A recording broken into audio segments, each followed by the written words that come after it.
Welcome into OutKick the show. I'm your fearless leader, Clay Travis. Appreciate all of you hanging out with us. Tomorrow, by the way, let me give you a little bit of a roadmap.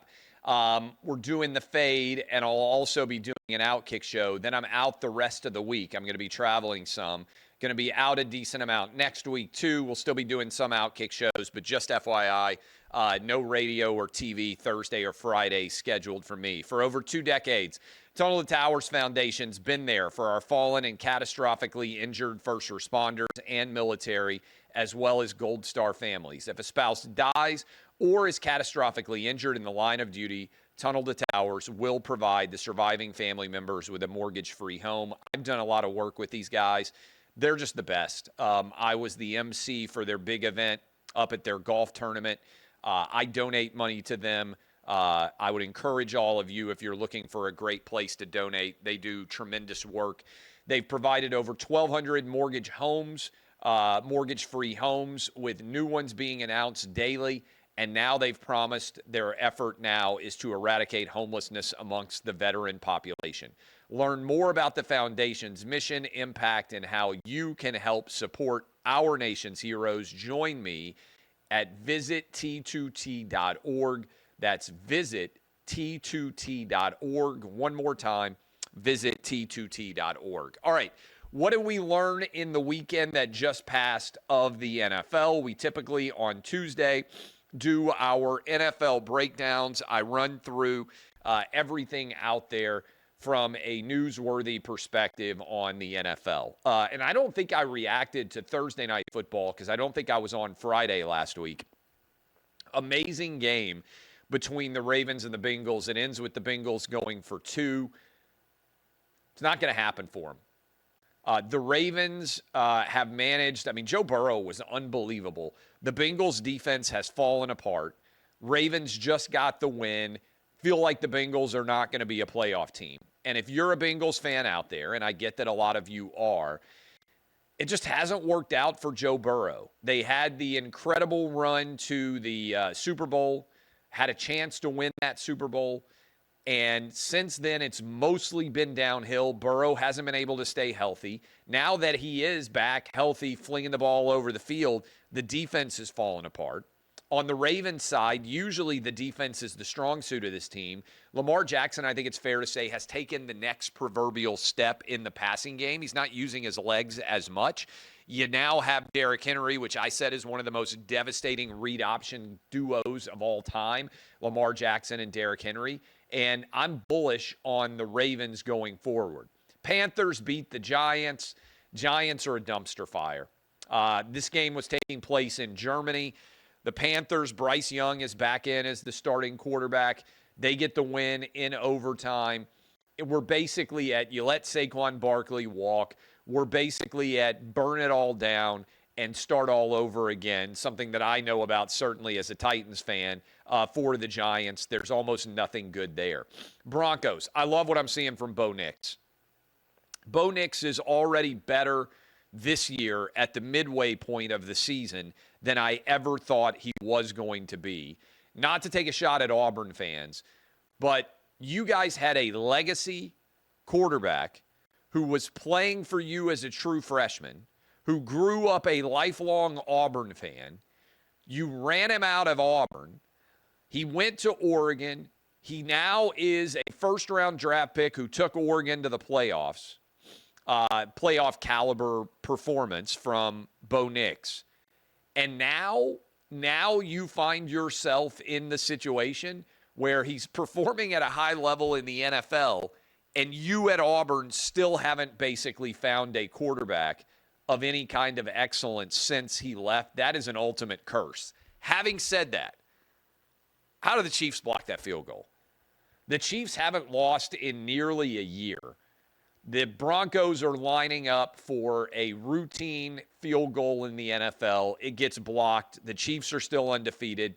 I'll talk about this with Kelly tomorrow, but I actually feel like the Chiefs are going to potentially get blown out by the Bills in that yearly rivalry game between the Bills and the Chiefs.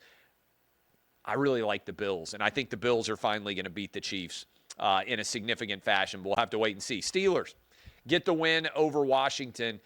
Everybody thought Mike Tomlin, who is the most underrated coach in the NFL, was crazy for putting in Russell Wilson. This team has been dramatically different on the offense since Russell Wilson came in. Russell Wilson looks like the Russell Wilson who played with the Seahawks, not the disaster that we saw with the Broncos for the past several years. Steelers get the win. We'll see what happens this weekend. Great game between the Steelers and the Ravens. But the Steelers, always pretty solid defensively, although they've slipped up a bit of late on the defensive side of the ball. But my goodness, they are starting to cook a little bit on the we're letting Russell cook part of the Steelers season. Vikings get a win over the Jags. Jags are a disaster. Just have no offensive ingenuity or flow. Mac Jones is in at the quarterback. They have an early lead. Vikings play poorly. Sam Darnold, several turnovers. They still find a way to win ugly 12-7 despite the fact they didn't get a touchdown. Saints get the win over the Falcons, brand new coach. Falcons, I thought, played very poorly. Congrats to the Saints for getting their first win since they started off 2-0. But the Falcons, I felt like, gave this game away. Still feel like the Falcons are going to host a home playoff game with Kirk Cousins down in Atlanta, but that's one you'll regret. 49ers get the win over the Bucks. The Bucks have lost Mike Evans and Chris Godwin. Baker Mayfield still balling his ass off. Almost got them to the win there. But Brock Purdy, now Ricky Pearsall starting to play well. You've also got Christian McCaffrey back. The best, I think, offensive coach in the NFL is Kyle Shanahan. 49ers and Brock Purdy, they just always seem to have somebody open. They get the win on the road against the Bucks. Bills, I hope we get the Bills in the AFC Championship game against the Chiefs. I hope that we get the Bills in the Super Bowl because I think Josh Allen is clearly the second best quarterback in the NFL. I didn't understand this line. The Colts are not good. Joe Flacco is not very mobile. Bills put pressure on him all day. And Josh Allen, only quarterback better than Josh Allen in the NFL right now, in my opinion, is Patrick Mahomes. Second best quarterback in the NFL. The Bills are fun to watch. Josh Allen is fun to watch. I think they are going to play the Chiefs in the AFC Championship game. Patriots beat the Bears. I bet on this one, got it right. One of the few things I've been getting right of late. Bears, I mean, that was an unacceptable offensive performance. And I know they're firing people. But I've seen a little bit. I know it's just a little bit. But I've seen a little bit that makes me think Drake May, if I were a Patriots fan, I would be excited about what he might be able to accomplish going forward. Great athlete, seems to see the field well. Late touchdown pass last week to the Titans, even though the Patriots lost. I'm very optimistic on what he might be capable of going forward, and I've been impressed so far by what he has done. Chargers get the win over the Titans. Jim Harbaugh leaves Michigan. Michigan falls apart. What are Michigan, 5-5 this year, coming off the loss over Indiana? Chargers rounding into shape with Jim Harbaugh. Dominant win over the Titans. Never really in doubt. Will Levis just not very good, as I feared he would be. Eagles dominate the Cowboys. It's over in Big D. Dak Prescott out. The overall talent level of the Cowboys getting exposed. They've had to give big contracts to guys that may not necessarily be worth it. Meanwhile, they've allowed some of their talent, particularly on the offensive line, to leave. Does not feel like the Cowboys are very close to contending for a championship. Cardinals get the win over the Jets. The Jets are done. The Aaron Rodgers experiment has been a disaster. It just hasn't worked out. Tears his Achilles tendon year one. Year two, a lot of focus on the losses, but they haven't been good on the offensive or defensive sides of the ball. Jets fans cursed for a long time. Lots of optimism. Not happening. What a win for the Lions. My ideal Super Bowl, if I could pick right now, would be Lions-Bills, because one of those long-suffering fan bases would get a championship. I think the Lions are the best team in the NFC. Only reason I say they're not the best team in the NFL is because they don't have Patrick Mahomes. But they overcame, I think it was a 19-point deficit. Jared Goff threw 5 interceptions. You couldn't have played much worse. And yet they managed to win on a 52-yard field goal to end the game. I love Dan Campbell. I find the Lions to be almost impossible to dislike. Congrats to the Lions on being on an absolute roll. And last night, Dolphins went on the road with Tua, got the win. Neither team played well, but you have seen there is a monumental and massive difference between the overall talent level of the surrounding Miami Dolphins team when you have a quarterback like Tua versus when you do not. Dolphins are pretty good. Playoff caliber team if Tua can stay healthy. Obviously, the concussion situation has been scary, but that is, I think, a very significant storyline worth following and being able to check that out. Okay, bunch of other stories that are out there. I love what I'm seeing so far from the Trump administration, the proposed nominees so far. I think that they are going to hit the ground running, that the choices that are being made by Trump are very rational, very reasonable, hyper-focused, and poised to deliver a substantial turn in terms of the impact. The House has officially been called by several different news organizations out there. I'm looking right now. I don't know if the New York Times has called it or not, but as I look at the tally, New York Times has not called it. Let's see, 215, 216, 217, 218, 219, 220, 221, 222 looks like what I believe the number is going to end up being. You need 218 for House control. So it looks to me like we're going to end up at 222 based on the numbers that are out there. Still very many close elections. California not doing us any favors at all. This is indefensible. Whatever your politics are, the fact that we are now sitting, let me get the absolute latest from the elections. As I talk to you right now at about 3:15 Eastern time on Tuesday, California has only still counted 76% of its vote. So, I mean, what in the world are we talking about here? What rational reason should there be for California to still have roughly a quarter of the vote outstanding 1 week after the election? Now, California is not a swing state, so it doesn't matter in the context of who won the presidency. It does matter, though, in terms of the legitimacy of elections, that we're still sitting around waiting to see what the overall tally is going to be.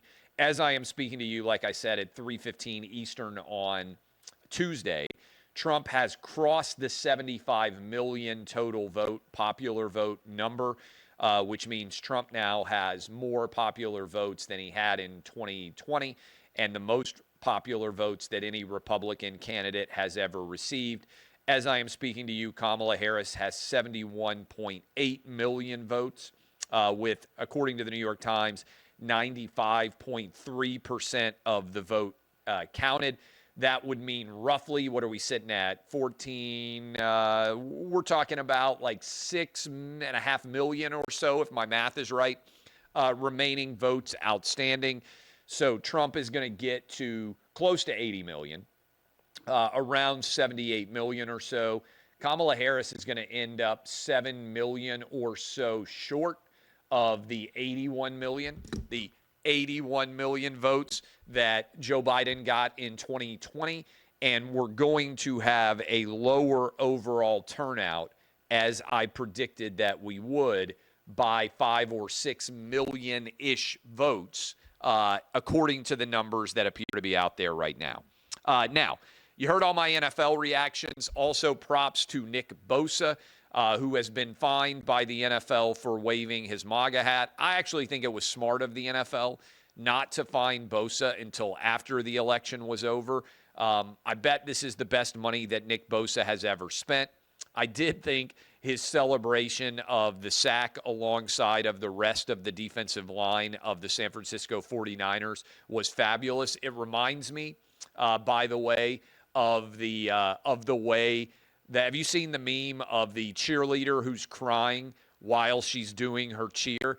That goes very viral. I'm not sure the full story behind it, but I feel like that's San Francisco 49er fans in general.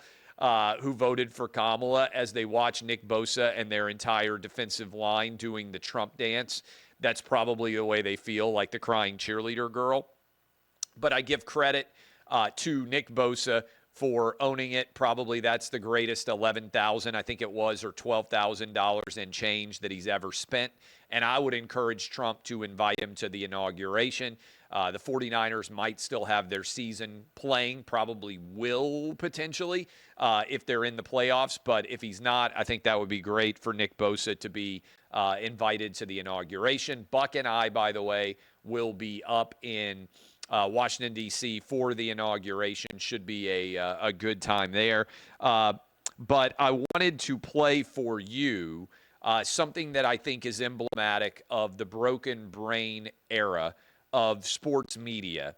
Dan Lanning is the head coach of the Oregon Ducks, and he was asked in, I think this is the post-game press conference, after Oregon beat, who did Oregon play last week? They won comfortably.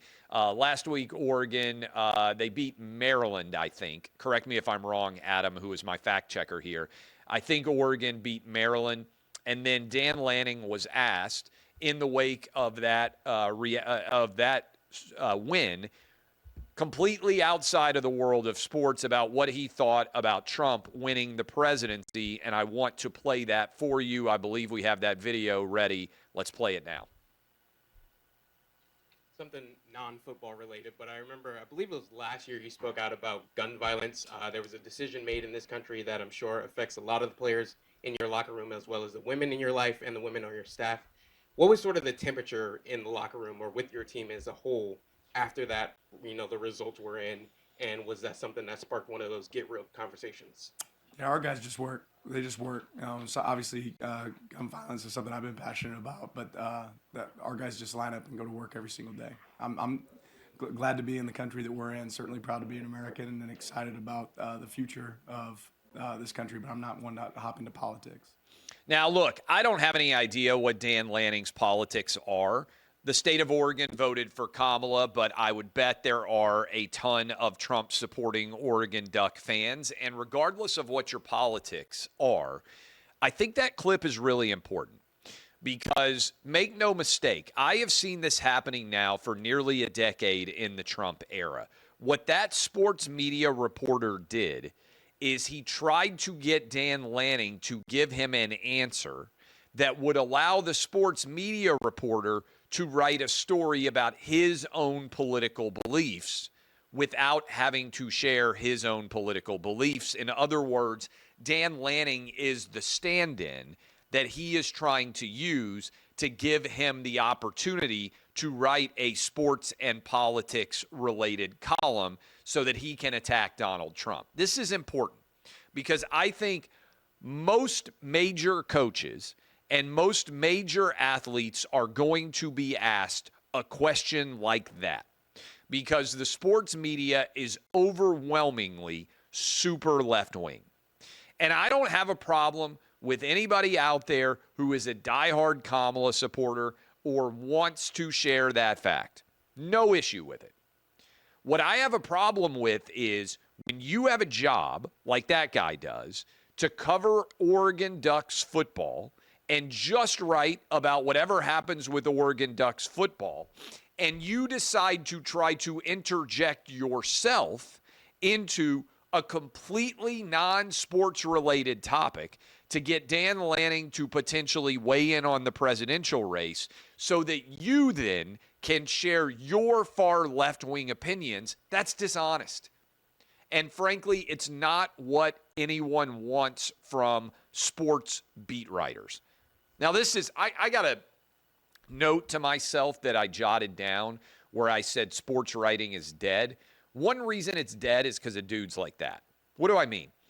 It used to be that back in the day, if you were fortunate enough to be a media member covering a team or a sport, you had unique insight and the ability to share information that everybody else didn't have.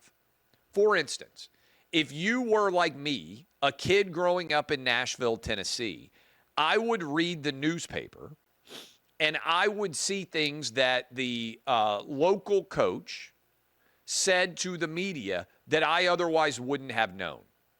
Whoever the beat writer was in Nashville, Tennessee, was bringing me quotes and stories that I otherwise in a pre-internet era wouldn't have been able to hear. And that was true whether you lived in Nashville or Atlanta or Houston or New York City or LA or Portland, Oregon. If you covered a team and you got to go to the press conference, you got unique information which was valuable that you were able to share with your audience. That doesn't happen anymore. You had let's say 20 or 30 people all making a living off transcribing what was said by the figure in front of that room.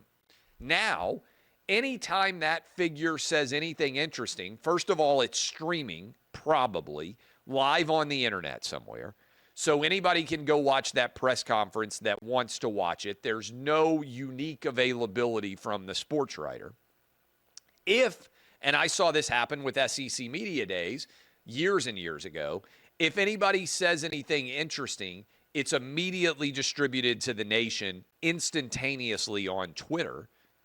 So what value add are you bringing? Nothing. So sports writers, 95% of them are adding nothing of value to the larger national discourse. Many of them feel that. They know that their job doesn't really provide any value, and I think they're insecure, and so they try to find something of value which has nothing to do with sports. They try to advocate their own political opinions in the process. Dan Lanning was smart. Hey, I love America. I'm optimistic about the future. Most college football coaches voted Trump, but I understand. Why weigh in on a presidential election that is nearly 50-50 in the country, even if you're a head coach at a place like Alabama, where the vast majority of the state is voting for Donald Trump? There's still some Kamala supporters. Why alienate anybody? I understand that, but you need to be aware of what they're trying to do to take advantage of you. All right, tomorrow, I got a couple of different stories. I'm going to flag these that I want to make sure I hit. Seth Moulton, who's a Democrat congressman from Massachusetts, I believe, had a crazy idea. He said he's got two daughters. He doesn't want them playing against men in women's sports. I know, crazy. He's getting ripped to shreds on that. I'm going to give you my opinion on that. Also, report is out there that hundreds of CNN layoffs are coming. That is via Dylan Byers, been repeated and reported and shared also by the Daily Mail. What does that signify? I'll talk about that. I'll also, let me jot down, talk about October being the greatest month in the history of OutKick. And I want to say thank you to all of our staff and everyone out there that has helped to make that happen on the web, on video, across all of our shows. Never has OutKick been more successful than we are right now. I want to make sure I'm flagging all of those that I will hit tomorrow for all of you. I'm also going to be on Piers Morgan tomorrow. I got a busy schedule, but I'll be out Thursday and Friday, a couple of days off for me. All that coming. I will see you guys tomorrow. DBAP unless you need to SBAP. This has been OutKick, the show.